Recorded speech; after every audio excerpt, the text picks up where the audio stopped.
ओम नमः शिवाय। ओम श्री गणेशाय नमः। ओम श्री विष्णुवे नमः। जय माँ पार्वती, जय सत्यवान सावित्री। ज्येष्ठ मास की तपती धूप में जब वट वृक्ष की छाया श्रद्धा का आश्रय बनती है, तब सुहागिन स्त्रियां अखंड सौभाग्य की कामना करती हैं। जब पति की लंबी आयु हेतु व्रत रखा जाता है, तब आता है वट सावित्री व्रत। यह केवल एक व्रत नहीं, यह पतिव्रता धर्म, नारी शक्ति, अटल संकल्प और मृत्यु पर भी विजय पाने वाली सावित्री की अमर गाथा है। आज की इस दिव्य कथा में हम जानेंगे कैसे एक पतिव्रता नारी ने अपने तप, बुद्धि, भक्ति और धर्म बल से यमराज तक को पराजित कर दिया।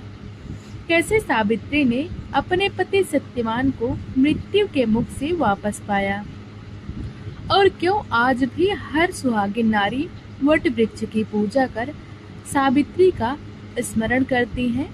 तो आइए श्रद्धा और भक्ति से सुनते हैं वट सावित्री व्रत की पावन कथा। प्राचीन काल से ही भारतीय संस्कृति में पतिव्रता नारी को देवी स्वरूप माना गया है। नारी केवल गृहस्थी की आधारशिला नहीं, वह धर्म की रक्षक भी है।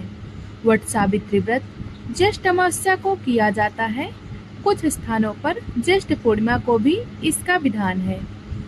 इस दिन विवाहित स्त्रियां निर्जल व्रत रखती हैं, वट वृक्ष की पूजा करती हैं, सूत्र बांधती हैं, सावित्री सत्यवान की कथा सुनती हैं और पति की दीर्घायु की कामना करती हैं।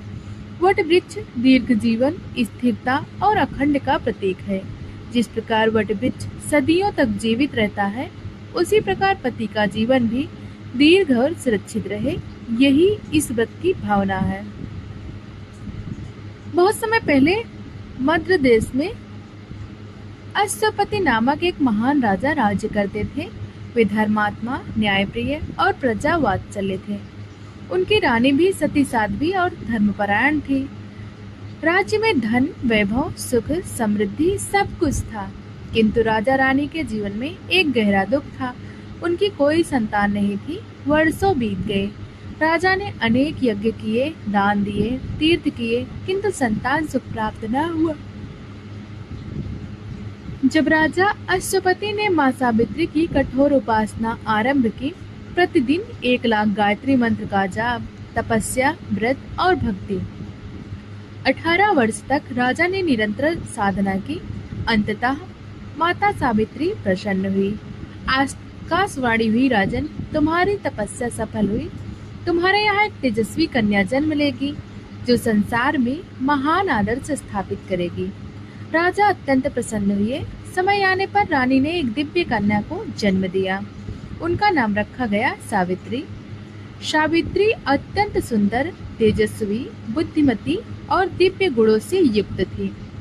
उनका तेज इतना प्रखर था कि लोग उसे देवी के समान मानते थे। वह शास्त्रों में निपुण, धर्म में अटल और करुणा में पूर्ण थी।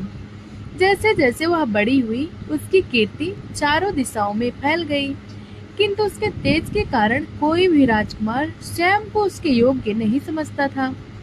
राजा अश्वपति चिंतित हुए। तब उन्होंने कहा, पुत्री, तुम स्वयं अपने योग्य वर का चयन करो। सावित्री ने पिता की आज्ञा स्वीकार की और अपने मंत्रियों के साथ वह खोजने निकल पड़ी।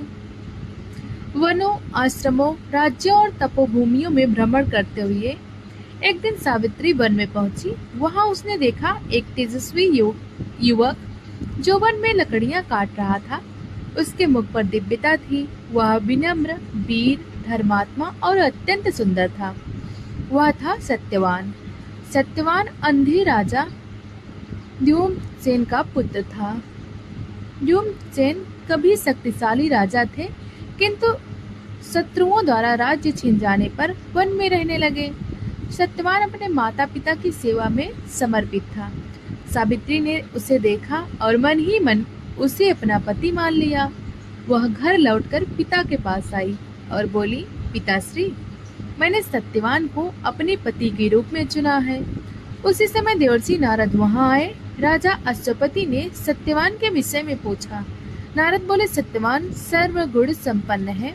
वह वीर, धर्मात्मा, सत्यवादी और श्रेष्ठ है, किंतु राजा घबरा गए। किंतु क्या मुनिवर? नारद बोले, सत्यवान अल्पायु है, उसकी आयु केवल 1 वर्ष शेष है। राजा स्तंभ रह गए। उन्होंने सावित्री को समझाया, पुत्री, किसी अन्य वर का चयन कर लो। किंतु सावित्री ने दृढ़ स्वर में कहा, आर्य, कन्या केवल एक बार पति चुनती है। मैंने सत्यवान को मन, वचन, कर्म से स्वीकार किया है। अब मैं किसी और का वरण नहीं करूंगी। उनकी अटल निष्ठा देखकर नारद मुनि भी प्रसन्न हुए। उन्होंने कहा, यह नारी महान पतिव्रता सिद्ध होगी। सावित्री का विवाह सत्यवान से हुआ, किंतु मृत्यु की घड़ी निकट थी। क्या सावित्री अपने पति को बचा पाएगी? क्या यमराज उनके संकल्प के आगे झुकेंगे?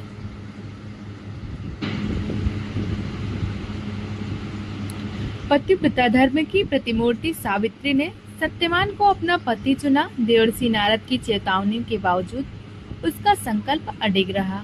अब प्रारंभ होती है उस अमर गाथा की सबसे महत्वपूर्ण यात्रा, जहां प्रेम की परीक्षा होगी, धर्म की शक्ति प्रकट होगी और मृत्यु स्वयं चुनौती पाएगी।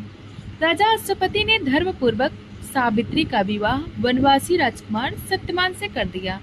राजमहलों की राजकुमारी अब वन की साधारण जीवन शैली में आ गई, किंतु सावित्री के मुख पर कभी दुख की रेखा नहीं आई।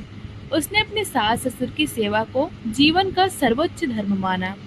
अंधे ससुर द्युम्नसेन की सेवा, सास की देखभाल, पति सत्यवान का साथ, यही उसका जीवन बन गया।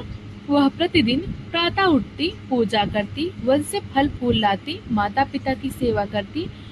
उसकी सेवा से पूरा आश्रम धन्य हो गया। किंतु सावित्री के हृदय में नारद मुनि की बात सदैव स्मरण थी।